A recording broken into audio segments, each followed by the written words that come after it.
Aku pun tahu ku tak pernah sendiri, sebab Engkau Allah yang menggendongku.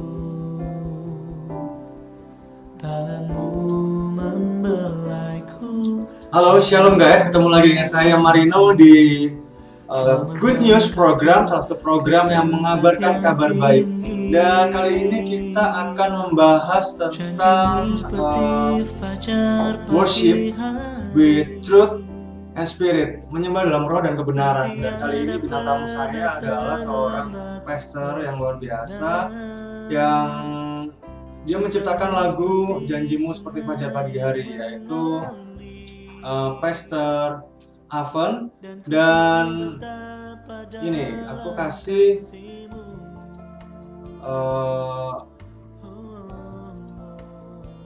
ini dia.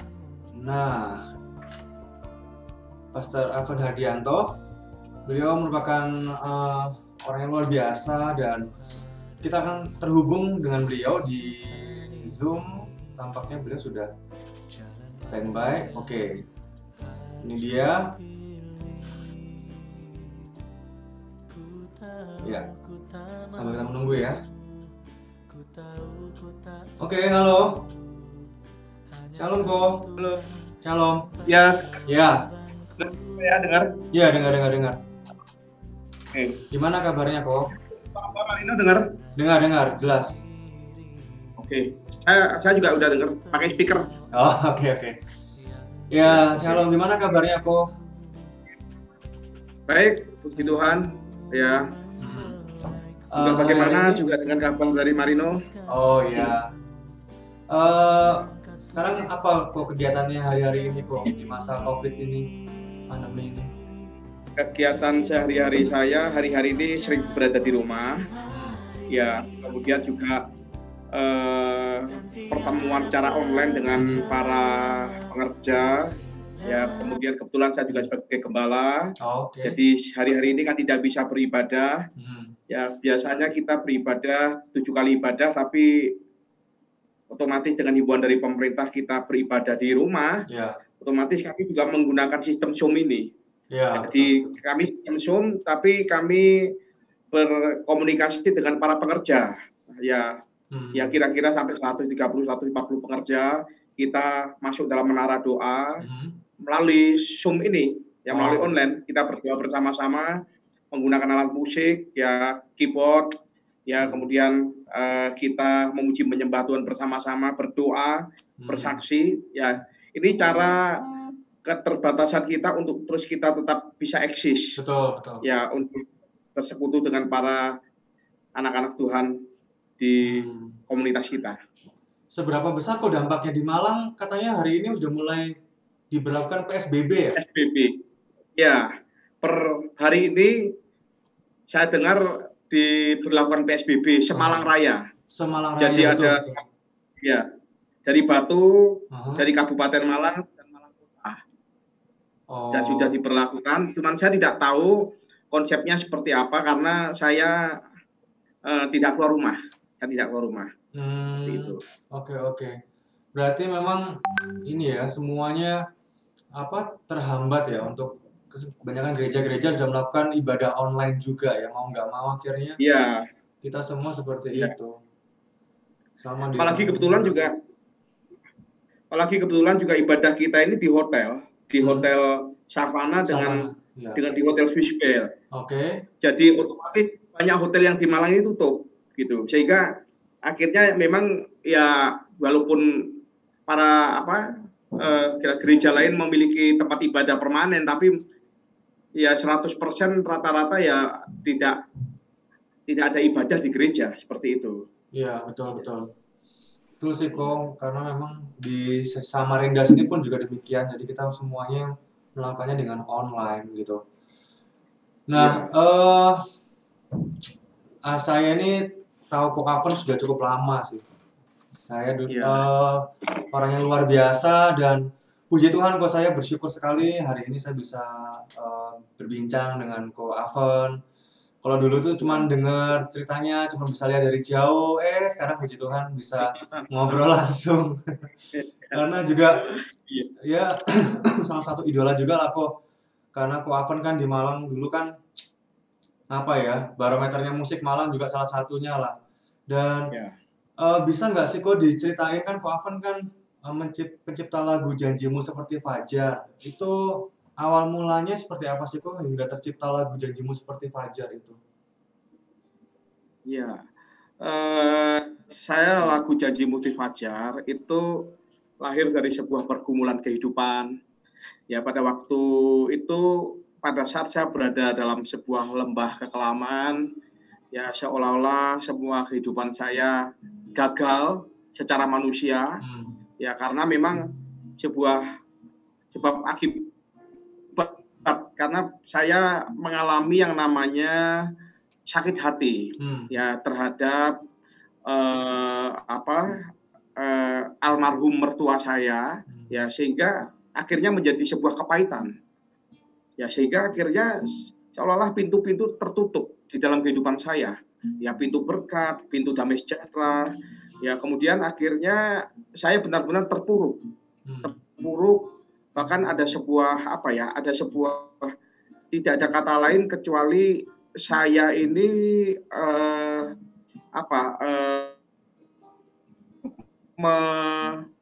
meninggalkan keluarga saya, hampir seperti itu. Tapi puji Tuhan, ya saya mempunyai istri yang kuat di dalam doa. Istri saya juga doa puasa supaya rumah tangga kami dipulihkan, supaya pekerjaan kami dipulihkan. Dan pada waktu itu kami sempat berpisah selama 8 bulan, 9 bulan. Kemudian pada waktu keterpurukan saya itu doa sama Tuhan. Pada waktu saya di rumah sendirian, itu kira-kira tahun 2005. Tahun 2005, saya doa sama Tuhan, saya bicara, Tuhan, kalau seandainya saya sampai berantakan, ya saya otomatis bagaimana Tuhan? Karena saya dari sejak SMP, saya itu sudah melayani Tuhan. Dari sejak SMP, saya sudah berada di rumah Tuhan. Tapi kalau seandainya kehidupan saya tragis, pekerjaan dengan sebuah perpisahan, ya apakah saya nggak mempermalukan nama Tuhan? Seperti itu. Tiba-tiba saya berdoa pada Tuhan, Tuhan, tolong pulihkan kehidupan saya. Tuhan, saya percaya janji Tuhan akan dinyatakan di tengah kehidupan saya. Janji Tuhan akan dinyatakan di tengah keluarga saya. Janji Tuhan akan dinyatakan di tengah pelayanan saya dan di tengah pekerjaan saya. Terus kemudian tiba-tiba muncul lagu Janjimu Seperti Fajar. Dan pada waktu itu saya menemukan sebuah not. Ya, kemudian not, kemudian ref-nya dulu. Ya, kemudian tiba-tiba Tuhan memberikan sebuah hikmah. Janjiku itu seperti fajar di pagi hari. Ya, tidak pernah terlambat bersinar. Ya, dan saya ingat sebuah kata-kata pemazmur. Janji Tuhan itu seperti sebuah fajar di pagi hari. Kemudian saya tulis, dan ternyata lagu itu cukup saya bikin 10-15 menit. Kemudian ketemu baitnya itu jam 12 malam jadi. Kemudian setelah itu saya simpan untuk saya pribadi sebenarnya. Nah, tapi kemudian tiba-tiba ada dulu seorang artis rohani yang lagi mencari sebuah lagu, kekurangan lagu. Kemudian saya ditanya, apakah punya lagu? Saya bicara gini, punya. Tapi lagu saya buat saya pribadi, saya tidak percaya diri untuk menunjukkan. Tapi artis tersebut ngotot, kepingin tahu. Akhirnya saya tunjukkan bersama artis tersebut direkam melalui kaset. Ya, terus kemudian pada waktu itu masih kaset ya. Terus kemudian singkat cerita lagu ini dijadikan sebagai lagu jagoannya gitu loh. Jadi ya artis tersebut mengeluarkan semua lagunya. Kemudian lagu yang Janjimu Seperti Fajar itu dimunculkan di lagu yang kedua. Biasanya sebagai seorang rata-rata mereka yang berpengalaman dalam dunia rekaman, lagu jagoan itu akan selalu dimunculkan nomor 1 atau nomor 2. Seperti itu. Dan saya juga tidak menyangka kalau lagu ini tiba-tiba booming dan memberkati, boleh menjadi berkat buat Indonesia dan boleh menjadi berkat juga buat kehidupan saya. Karena apa? Pada waktu itu posisi saya sedang terpuruk, tidak ada pekerjaan, ya. Kemudian saya tidak ada pemasukan, tapi Tuhan itu luar biasa. Begitu rumah tangga saya dipulihkan, pekerjaan saya sambil saya mencari-cari pekerjaan belum ada pemasukan.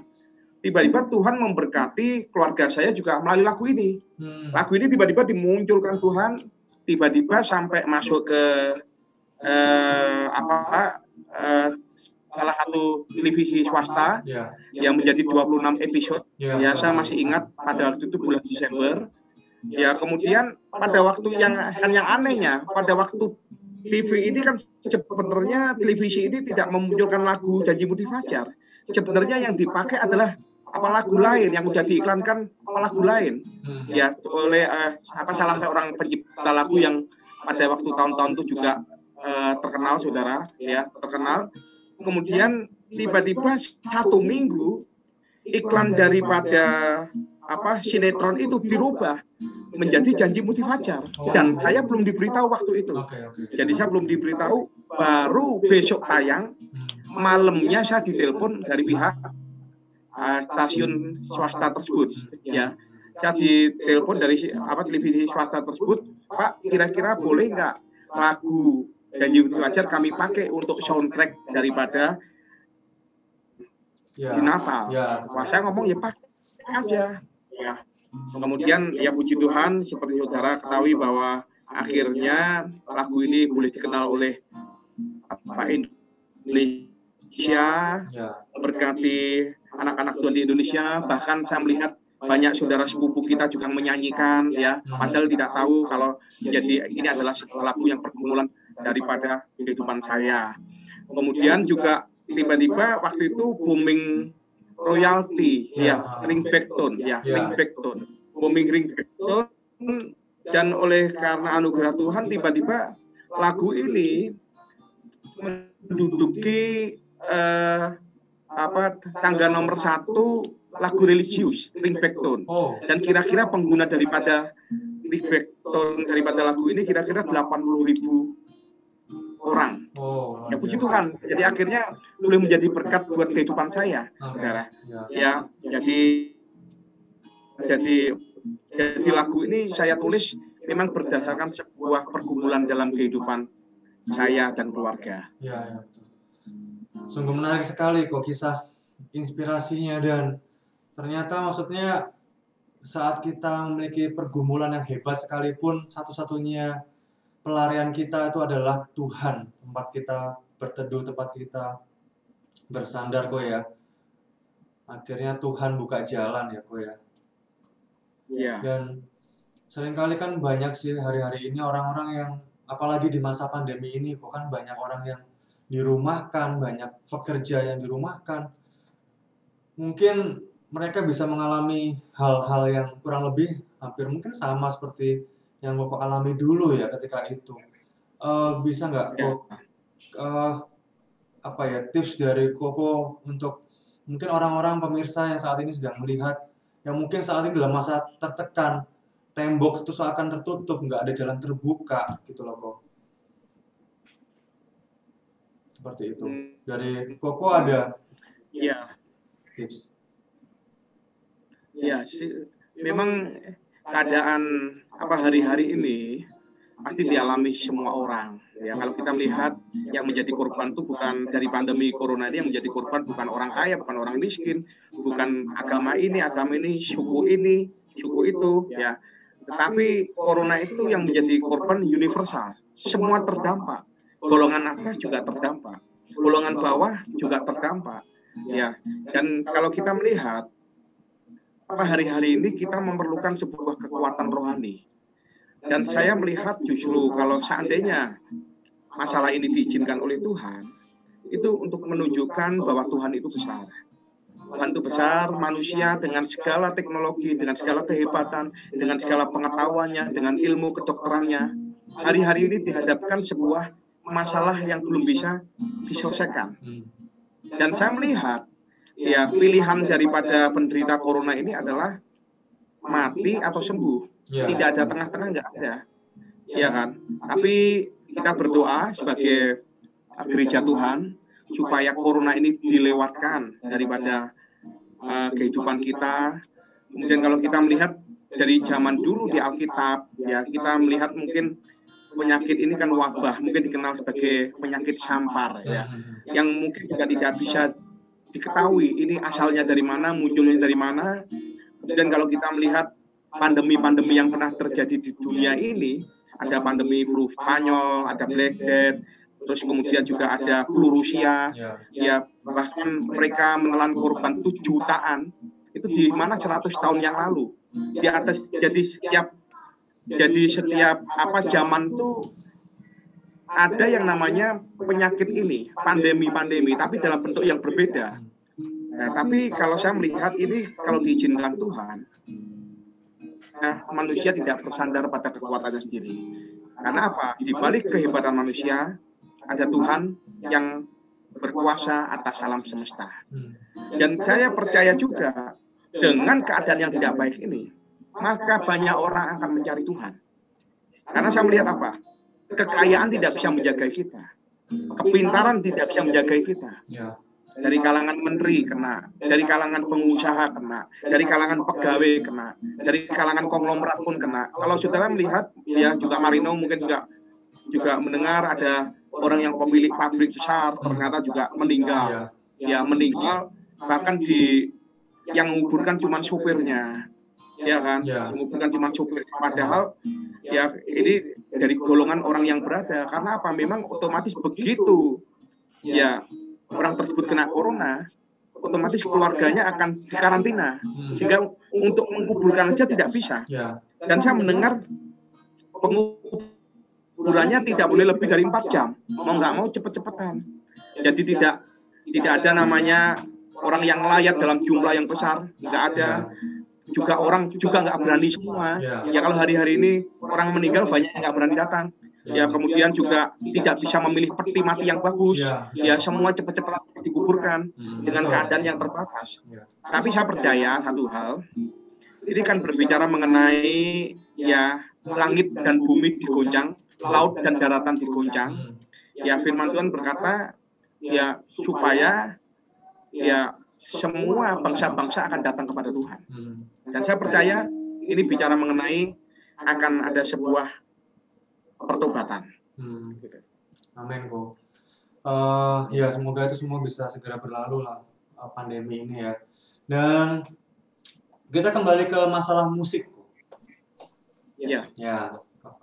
Karena kalau aku kenalnya Ko Aven itu adalah seorang pianis, seorang komposer, MD ya, musik director ya Ko ya.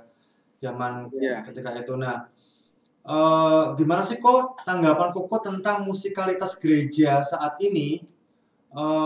Kalau dulu kan aku ingat kan patternnya harus seperti ini, latihan itu harus seperti ini. Nah di masa-masa seperti ini tuh bagaimana menurut pandangan Koko ya yang musikalitas gereja saat ini pada umumnya, dan kira-kira gimana cara menghasilkan tim musik yang bagus dan akhirnya muncul sebuah musik yang harmonis seperti itu. Kalau sekarang dengan zaman dulu berbeda. Karena pada waktu zaman saya masih aktif di musik, itu untuk kita belajar sebuah lagu yang seperti contohnya kita belajar di grup-grup yang saat ini terkenal di Indonesia, kita dulu kesulitan karena belum ada patron. Kedua juga belum ada YouTube, ya. Jadi belum ada sebuah teknologi yang bisa ini chordnya apa, sehingga pada waktu di masa saya lebih sering menggunakan kuping. Ya kalau zaman sekarang saya lihat pemusik sekarang gampang. Ya begitu lagu baru muncul langsung bisa buka di Google. Ya buka lihatnya apa ya, ininya apa ya. Terus gimana putar di YouTube, diulang-ulang berkali-kali bisa. Ya, tapi kalau zaman kita akan lebih sulit karena teknologi yang terbatas. Tapi satu hal yang saya sekarang mengerti, ya sekarang dibawa Tuhan untuk lebih lagi, walaupun sekarang saya tidak aktif bermain musik. Tapi yang saya tekankan kepada musik, pemain musik atau imam musik, itu adalah hubungannya dengan Tuhan secara kualitas. Karena penyembahan itu, ya bicara mengenai penyembahan itu berdasarkan adalah sebuah hubungan kita dengan Tuhan. Dan kalau saya melihat banyak pemusik yang masih mengejar yang namanya pattern, masih mengejar yang namanya skill. Ya, padahal dalam sebuah musik gospel musik ini, ya itu berbicara mengenai sebuah pengurapan. Pengurapan itu didapat dengan sebuah hubungan kita dengan Tuhan. Ya, jadi banyak orang yang kadang-kadang tertuju itu alat musik yang dipakai apa, drum yang dipakai apa, betul. Keyboard yang dipakai bukan itunya, tetapi bagaimana imam musik tersebut mempunyai hubungan pribadi dengan Tuhan. Ya kalau bicara mengenai musik gereja yang sedangkan manusia terdiri dari tubuh, jiwa, dan roh. Kalau tubuh itu kan kita tidak bisa kita pungkiri. Suara yang tiba-tiba sendu, suara choir, tiba-tiba suara-suara yang membuat sebuah suasana berubah. Itu kan yang disentuh adalah jiwanya. Tiba-tiba kita melihat sinetron, kita bisa nangis. Kemudian musiknya berubah menjadi musik-musik yang syahdu. Gereja yang hanya mengejar pujian penyembahan, pujian. Tapi mereka tidak memberikan waktu mereka untuk masuk di dalam sebuah menara doa. Seperti itu. Ya, jadi saya dapat pengertiannya, skill itu bisa dipelajari. Tetapi hubungan dengan Tuhan itu didapat daripada pada saat kita memberikan waktu buat Tuhan. Itu berbicara mengenai sebuah keintiman. Ya, seperti itu kira-kira Pak Marino. Ya, dan saya melihat memang trennya sekarang kan pemusik-pemusik banyak yang jago-jago. Ya, karena saya melihat ada sarjana musik, ya ada mereka belajar melalui YouTube, mereka ibaratnya mereka belajar melalui buku. Tetapi satu sisi musik gereja berbeda, karena musik gereja ya berdasarkan sebuah hubungan kita dengan Tuhan. Ya bagaimana pada saat pemusik itu bermain musik, jemaat itu dapat rohnya, ketemu sama Tuhan. Seperti itu, goalnya seperti itu. Nah, seringkali tapi gini kok, ada juga yang kadang secara skill dia berkata, skillnya pas-pasan nih. Kadang kalau bermain dengan satu tim, si skill ini pas-pasan. Tapi yang selalu digaungkan adalah yang penting kan hati. Tetapi dia kadang nggak mau upgrade gitu loh. Ada beberapa orang yang kadang nggak mau upgrade dan bersembunyi di belakang sebuah ayat yang penting Tuhan itu melihat hati, tetapi dia sendiri kadang nggak mau upgrade skillnya. Sedangkan kan ya seperti Daud kan melayani Tuhan dengan excellent, dia orang yang cakap dan pandai. Nah itu gimana kok? Kadang-kadang ada orang juga yang kadang males datang latihan telat, kadang juga ngulik lagunya juga kurang disiplin seperti itu. Iya, itu kan kalau saya melihat itu berbicara mengenai kita memberikan sebuah korban. Memang kadang banyak imam musik yang bersembunyi di balik yang penting kan hati kita dengan Tuhan. Tapi ingat loh bahwa kita mengasihi Tuhan itu dengan segenap jiwa, kekuatan, ya dengan segenap hati kita, dengan segenap akal budi kita. Berarti artinya totalitas. Cuman biasanya pemusik yang tidak mau memberikan yang terbaik itu adalah pemusik yang tidak mau berkorban. Tidak mau berkorban, mereka tidak mau bayar harga. Ya karena apa? Kita kan juga satu sisi memberi yang terbaik buat Tuhan, tapi satu sisi kita secara hubungan dengan Tuhan juga, secara hubungan juga harus dekat, harus ada sebuah kualitas hubungan dengan Tuhan. Tapi satu sisi ya kemampuan, skill ini juga harus ya karena jelas tidak akan mungkin kita mempermuliakan Tuhan setengah-setengah. Ya kalau bicara mengenai itu, ya saya melihat memang ada pemusik yang tanda kutip yang mungkin merasa dirinya senior, ya mereka sudah usianya sudah tua, kadang-kadang yang tidak punya waktu untuk bayar harga untuk latihan itu. Padahal kalau kita lihat di zaman Daud, imam musik itu sudah tertata dengan rapi. Ya sudah ada penjadwalan. Ya 288 dibagi 7 hari. 7 hari dibagi 24 jam. Jadi kalau dihitung-hitung 1 jamnya yang berjaga-jaga itu 8 imam. Ya. Ya, jadi 8 imam ini mereka yang berjaga-jaga itu berbicara mengenai sebuah penjadwalan. Itu berbicara mengenai sebuah kedisiplinan. Ya atau ya? Bahkan kalau tadi yang sempat Pak Marino katakan, bukankah Daud dikatakan pemasmur yang disukai di Israel. Itu berbicara mengenai berarti kalau disukai pasti Daud itu punya skill. Saya yakin. Dan kalau berbicara mengenai disukai pasti Daud bermain kecapinya jago juga. Cuman Daud juga apa? Hatinya dekat dengan Tuhan. Seperti itu. Jadi memang kalau berbicara mengenai imam musik ya, saya sudah kenyang kalau berhadapan dengan imam musik yang 1001 macam alasan. Ya karena kebetulan saya juga dibesarkan di pujian dan penyembahan. Ya, jadi pelayanan terlambat. Ya, kadang-kadang alasan bannya bocor, tangannya dikotorin, kadang-kadang memang sengaja digembosin dulu, tapi di dekatnya tukang tambal ban, ya. Nanti begitu sudah difoto, ditunjukkan ke kita, dipompa lagi supaya nggak kena sanksi. Sampai seperti ya, itu ya, berbagai macam alasan. Sampai seperti itu ya? Ya. Oke. Ya. Karena saya jadi ketua musik itu dari tahun 96-97, saya sudah jadi ketua musik, jadi saya sudah, karena saya berangkatnya juga dari imam musik, jadi saya tahu semua yang saya tekankan hari-hari ini, banyak orang yang menyukai pelayanan, tapi tidak menyukai daripada firman Tuhan. Kadang kan banyak yang tiba-tiba saatnya firman Tuhan keluar, firman Tuhan keluar, pada saatnya main musik baru masuk. Ya, itu yang memang menjadi sebuah PR sebagai departemen daripada musik pujian seperti itu. Nah, ini baru ingat. Koko ini kan seorang imam musik, seorang koordinator musik yang sudah cukup lama di dunianya. Dan kira-kira apa sih kok tugas utama seorang ketua musik atau seorang imam musik gitu loh?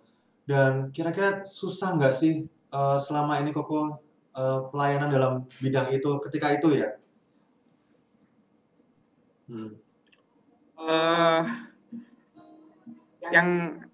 Yang ditanyakan susah apanya? Susah apa enggak gitu? Apa maksudnya? Iya. Pelayanan dalam bidang musik? Imam, sebagai imam musik. Dan tugas-tugas imam musik itu apa aja sih seharusnya secara roh maupun secara teknikal gitu? Oke. Kalau imam musik itu adalah sebagai jembatan, sebagai imam perantara antara Tuhan dengan umatnya. Karena di zaman dulu nabi, imam itu adalah perantara Tuhan bertemu dengan waktu di perjanjian lama. Dan sebagai jembatannya ini adalah para imam. Ya seperti itu. Jadi goalnya daripada imam musik adalah bagaimana sebuah ibadah itu jemaat mengalami sebuah perjumpaan dengan Tuhan. Jemaat diberkati dengan permainan musik kita. Jemaat diberkati dengan penyembahan kita. Jadi kita itu mensupport ya jemaat untuk ayo supaya tertuju pada Tuhan, supaya merasakan sebuah perjumpaan dengan Tuhan. Seperti itu. Seperti itu. Terus kalau seberapa besar korelasi atau hubungan antara musik pujian penyembahan, musik dengan jumlah jemaat? Maksudnya apakah itu berhubungan? Maksudnya semakin bagus musiknya, jemaat makin bisa banyak, pertumbuhan gereja semakin berkembang. Apakah itu ada korelasinya, Bu? Gimana? Tolong diulang. Nah, gini, adakah hubungan antara permainan musik maupun tim musik yang bagus, yang baik, itu apakah ada korelasinya? Semakin bagus tim musik, semakin bagus pujian penyembahan, maka akan semakin berkembang juga jemaat dalam sebuah gereja seperti itu. Apakah itu juga menentukan pertumbuhan gereja? Oh ya. Kalau bagus itu apa relatif? Ya kalau bicara mengenai sebuah sebuah bagus itu kira-kira relatif karena permasalahannya bisa di apa, kan satu hal yang menjadi sebuah inti dalam sebuah ibadah itu adalah Tuhan ditinggikan. Yohanes 12 ayat 32 dikatakan, di mana nama Tuhan ditinggikan, maka itu akan menarik banyak jiwa. Ya, cuman kadang-kadang sebagai imam musik, kadang-kadang itu berbicara mengenai follow him, berbicara mengenai follow me, ya, bukan follow him, ya. Dan tugas kita adalah bagaimana kita meninggikan nama Tuhan sehingga Tuhan disukakan. Karena di dalam Mazmur 22 ayat 4 dikatakan Tuhan Allah Israel bertata di atas pujian umatnya. Jadi pada saat kita tinggikan Tuhan, ya otomatis Tuhan disukakan. Kalau Tuhan disukakan, maka akan menarik banyak jiwa untuk datang ke tempat itu. Berpikir, wah, soundnya saya bikin bagus, ya gerejanya saya bikin mewah. Itu berbicara mengenai sebuah kenyamanan, berbicara mengenai sebuah ditarik dengan sebuah tempat yang bagus, ditarik dengan fasilitas yang mewah. Tapi pertanyaannya gini, apakah kehadiran Tuhan itu cuma ditentukan oleh fasilitas yang mewah? Bagaimana dengan gereja-gereja yang kecil yang ada di pedalaman-pedalaman? Padahal kemewahan bukan sebuah ukuran Tuhan hadir. Yang menjadi ukuran daripada Tuhan hadir, di mana nama Tuhan ditinggikan, maka akan menarik banyak jiwa datang ke tempat itu. Dan saya yakin dan percaya bahwa pada waktu Tuhan hadir, maka akan terjadi pemulihan, akan terjadi mujizat. Ya, karena banyak sekarang hari-hari ini gereja di mana yang tertuju kepada entertain, ya, kepada entertain. Jadi tidak berbicara mengenai empower, Roh Kudus, ya, mana jemaat dibawa dengan sebuah fasilitas-fasilitas sehingga tujuannya ya bukan Tuhan yang ditinggikan, tapi sebagai menikmati daripada fasilitas yang ada di gereja tersebut. Ya kadang-kadang kita sering terjebak. Karena apa? Kadang-kadang kita kalau kita melihat kan kenapa belajarnya kan dari luar negeri. Ya wah gedung mewah ini itu kan dari luar negeri. Tapi Indonesia yang hari-hari ini Asia yang sedang dipakai oleh Tuhan dibanding negara-negara yang ada di Eropa. Ya dibanding negara-negara yang ada di yang di tempat lain seperti itu. Ya bahkan kalau kita melihat kadang-kadang sebagai ukuran supaya jemaat banyak yang datang itu gimana lightingnya ditambahin, ya gimana sound systemnya dibagusin sebagai ukuran sehingga sangat kalau saya melihat ya mengaburkan arti sebuah ibadah penyembahan.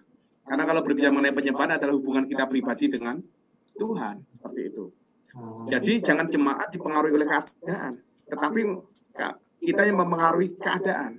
Jangan sampai tiba-tiba berada di gedung yang kurang mewah, mungkin berada di gereja di pedalaman. Wah Tuhan nggak bisa hadir karena nggak ada lightingnya. Wah Tuhan nggak bisa hadir karena nggak ada sound systemnya yang bagus. Nggak bisa, bukan ditentukan. Ya saya tidak anti dengan sound system yang mewah. Saya tidak anti dengan fasilitas yang mewah. Tetapi itu bukan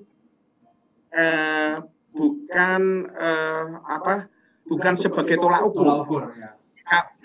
Kalau seandainya gereja diberkati punya kemampuan seperti itu ya puji Tuhan. Tapi kalau seandainya tidak ada, ya tidak masalah. Karena apa?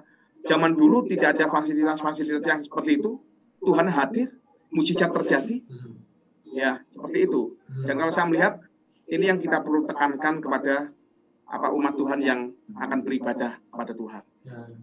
Nah, terus Koko ini kan basically adalah seorang pemusik, penyembah, imam musik, terus hingga akhirnya dibawa Tuhan untuk menjadi penggembala, yaitu gembala.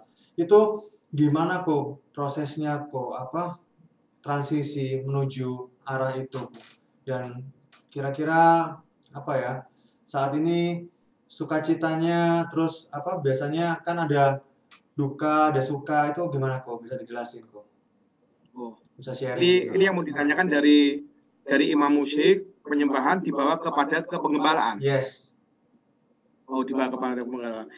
Sebenarnya kalau berbicara mengenai sebuah panggilan itu ya itu kehendak Tuhan. Ya saya tidak pernah membayangkan bahwa akan menjadi seorang gembala. Karena kalau worship leader jadi gembala itu wajar. Pengkhotbah jadi gembala wajar umumnya. Tapi saya melihat bahwa kalau imam musik jadi gembala itu kalau bukan itu susah. Karena apa? Kita tidak dilatih sebagai orang mimbar. Orang mimbar di atas, tapi kita sibuk dengan alat musik kita. Jangan kalau WL sudah dilatih secara berbicara, secara menyanyi, secara ngomong sudah dilatih, pengkhotbah juga sudah dilatih. Ya kalau saya tiba-tiba menjadi seorang gembala, ya salah satu orang yang berjasa besar dalam kehidupan saya adalah almarhum Pendeta David Cakrawicaksana yang sudah dipanggil Tuhan, dan beliau merupakan menjadi sebuah figur orang tua saya, orang tua rohani. Ya beliau benar-benar seorang hamba Tuhan yang hatinya dekat dengan Tuhan, ya, dan hamba Tuhan yang melahirkan buah-buah roh yang luar biasa. Ya dalam arti sebagai predikat hamba Tuhan kan kadang kan bagaimana ya bisa dikenal melahirkan buah-buah roh. Dan Pak David ini benar-benar luar biasa dan yang mendorong saya untuk menjadi seorang gembala. Tapi Pak David mengajarkan kepada saya itu berbicara mengenai sebuah kedaulatan Tuhan. Ya karena apa? Pak David juga latar belakangnya hampir mirip dengan saya. Pak David juga latar belakangnya berangkat dari seorang musisi, seorang pemain keyboard yang tiba-tiba dibawa oleh Tuhan untuk menjadi seorang gembala, yang menggembalakan cukup banyak jumlah jemaat yang ada di Kota Bandung. Dan itu apa? Dan saya melihat anak-anak rohani yang dilahirkan sangat luar biasa, dan beliau juga salah seorang pendiri dari sekolah pujian penyembahan yang bernama Proskuneo. Proskuneo yang di Bandung adalah ya didirikan dari Pak David mendapatkan visi dari Tuhan. Ya dan Pak David cerita kalau bicara mengenai defisit dengan sekolah pujian penyembahan pasti defisit, karena bagaimana ya dengan biaya yang murah, bagaimana diberikan asrama, diberikan makan, diberikan pendidikan ya dengan biaya murah, tapi Pak David mendapatkan visi ini daripada Tuhan. Ya sehingga akhirnya Tuhan yang cukupkan. Dan Pak David berprinsip seperti ini yang dibagikan kepada saya, bahwa Pak David dan tim tidak bisa mengunjungi tiap gereja yang ada di Indonesia, memberikan sebuah api pujian dan penyembahan. Tetapi alangkah baiknya pada saat kita menyiapkan tempat di mana gereja-gereja yang ada di Indonesia bisa memberikan beasiswa, mengirimkan mereka ke Proskuneo ya di Bandung, di Cimahi, dan mereka belajar mengenai pujian dan penyembahan. Daripada itu mereka akan kembali ke gereja masing-masing dan menjadi berkat buat gereja tersebut. Dan ternyata saya melihat ya Proskuneo ini yang dipelopori oleh almarhum Pendeta David ini memberkati bukan hanya Indonesia, dunia. Karena saya melihat yang dilahirkan bukan hanya puluhan tapi ribuan imam musik. Bahkan sekarang sudah sampai ke mancanegara, sampai ke Taiwan, sampai ke Vietnam. Jadi ada angkatan Vietnam, ada angkatan Mandarin, ya. Terus kemudian ada angkatan negara-negara yang lain, Malaysia, bahkan juga Korea, semua. Jadi beberapa negara sudah datang. Tiap tahun ada bangsa-bangsa yang datang ke Proskuneo untuk belajar mengenai pujian dan penyembahan. Dan kalau saya teringat ke belakang, memang Pak David itu adalah orang yang luar biasa, orang yang dekat sama Tuhan, dan juga Pak Marino tahu bahwa lagu-lagu yang dinyanyikan oleh Pak Niko itu sebagian besar adalah lagu-lagu dari almarhum Pendeta David Cakrawicaksana. Cuman beliau adalah hamba Tuhan yang sangat humble sekali, ya sehingga akhirnya Pak David tidak terlalu muncul di permukaan, tetapi kalau kita melihat karya-karyanya sangat luar biasa. Sangat luar biasa seperti itu. Ya sungguh luar biasa sih, kok memang saya juga sempat mendengar juga kisahnya beliau dan sungguh menginspirasi, dan ini langsung dari Ko Afan juga ngasih tahu sungguh hal yang luar biasa. Jadi untuk yang terakhir kok adakah harapan dan mimpi Ko Afwan untuk pertumbuhan musik gereja dan juga imam-imam musik serta teman-teman yang saat ini lagi menyaksikan, saudara-saudara kita yang lagi menyaksikan, mimpi dan harapan Koko untuk ya musik gereja di Indonesia, musik rohani di Indonesia gitu. Ya, kalau kerinduan saya, jadikan pujian penyembahan itu adalah sebuah gaya hidup. Ya, kalau di gereja, kalau lagi sedang ibadah, kalau sedang memuji Tuhan, kita jangan malu-malu. Ya, kadang-kadang saya melihat ada orang yang di dunia malam nggak malu-malu, joget-joget, lompat-lompat. Tapi pada waktu di gereja, jadinya malu-malu. Ya, saya melihat ada beberapa orang yang seperti itu. Padahal ekspresi sebuah penyembahan itu menggunakan suara, ya salah satunya. Menggunakan tangan, ya seperti yang tertulis dalam Mazmur 134 ayat 1 sampai 2, ya angkatlah tanganmu ke tempat kudus. Itu berbicara mengenai angkat tangan ke atas. Tempat kudus itu surga. Surga itu kan tidak mungkin di bawah, surga itu di atas. Kadang-kadang dalam sebuah ibadah, jemaat itu kadang-kadang masih malu-malu, mengangkat tangannya setengah tiang. Ya, tapi kalau sedang berada di tempat karaoke, di tempat apa yang berkaitan dengan ulang tahun, nggak malu-malu joget-joget. Tapi begitu berada di gereja, malu-malu. Padahal kenapa kita nggak belajar seperti Daud? Daud itu adalah seorang raja. Pada saat dia melepas jubahnya, dan Mika daripada Saul yang istri Daud, itu berkata, kok malu-maluin, kok seorang raja, kok seperti itu? Daud berkatanya apa? Ya, demi Tuhanku yang mengangkat aku menjadi raja untuk menggantikan ayahmu Saul, aku akan melakukan yang lebih daripada itu. Padahal kan Daud kan seorang raja, tapi dia nggak sungkan-sungkan, lepas jubah, dia joget-joget buat Tuhan. Kenapa hati kita pada saat kita beribadah, ayo kita memiliki sebuah hati Daud. Ya, dalam arti apa? Nggak hitung-hitungan sama Tuhan.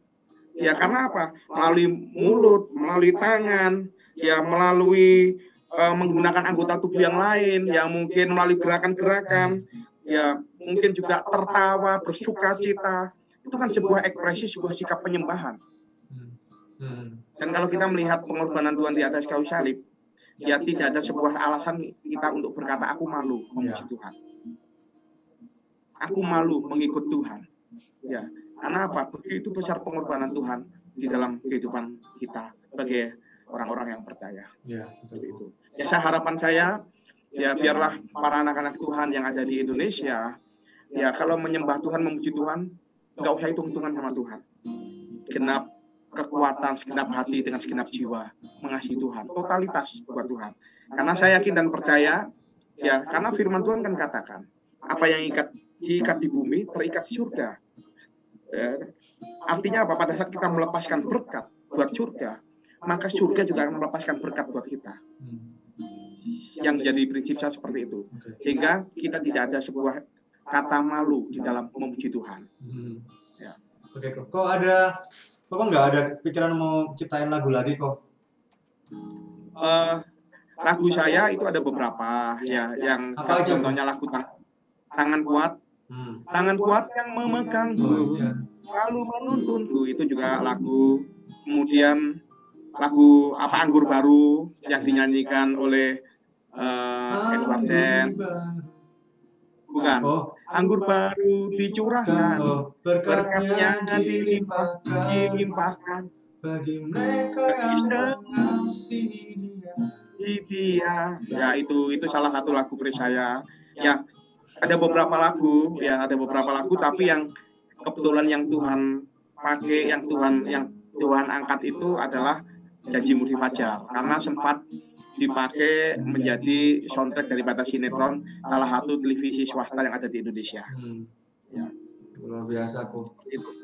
Oke kok, terima kasih buat waktunya ya, 1 jam ini kita bersama jadi inspirasi buat Indonesia, jadi inspirasi buat anak-anak Tuhan, bahkan semua orang yang ada dan menyaksikan pada siang hari ini, dan juga nanti akan diupload di YouTube juga kan. Jadi terus semangat dan salam buat keluargaku, salam buat yang lain juga. Thank you, sama-sama. Tuhan Yesus memberkati dan sampai jumpa lagi ya Ko.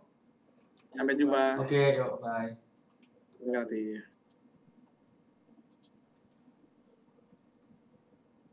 Oke guys, demikian bincang saya bersama Pastor Aven, sungguh luar biasa, sungguh sangat memberkati sekali dan ya saya exciting guys, gimana nggak exciting karena dulu tuh beliau itu ketika saya dulu ada bergereja juga di tempat dimana beliau berjemaat, saya melihat dia bermain musik, memimpin tim musiknya dengan bagus, dengan disiplin, dan saya juga melihat hasil didikannya juga luar biasa dan ciptaan lagunya yang cukup booming, Janjimu Seperti Fajar, terus tangan kuat yang memegangku selalu menuntunku. Masalahnya ini sama Dewi Guna ya. Ku tak mampu jalan sendiri. Terus anggur baru dicurahkan, berkatnya dilimpahkan bagi mereka yang mengasihi Dia. Nah, dan sekarang dulu nggak pernah saya ngobrol dan sekarang saya bisa ngobrol sama beliau tuh luar biasa banget loh. Dan ya bersyukur dulu istri saya aja dulu mau masuk untuk jadi singer harus bisa 100 lagu. Harus hafal 100 lagu, ya macam-macam, mulai dari King Kong badannya besar, terus ya semua lagu lah pokoknya bisa. Pokoknya ketat lah seleksinya dan tapi sungguh luar biasa sih. Hasil didikannya memang nggak pernah salah dan puji Tuhan lah kalau hingga saat ini Tuhan masih pakai dan Tuhan akan terus pakai pelayanan dari Pastor Aven dan memberkati banyak orang lebih luar biasa lagi. Oke, demikian tayangan dari Good News. Jangan lupa untuk like dan subscribe jika Anda terberkati, dan jangan lupa komen jika teman-teman atau sahabat semua, saudara semua ingin bertanya atau apapun atau menyampaikan sesuatu, silakan di komen aja, nanti akan saya jawab. Dan oke, demikian episode Good News kali ini bersama Pastor Aven. Sampai bertemu di episode berikutnya. God bless you and bye. Sampai ketemu lagi. Nanti kita akan membahas hal-hal yang lebih seru lagi. Oke, bye.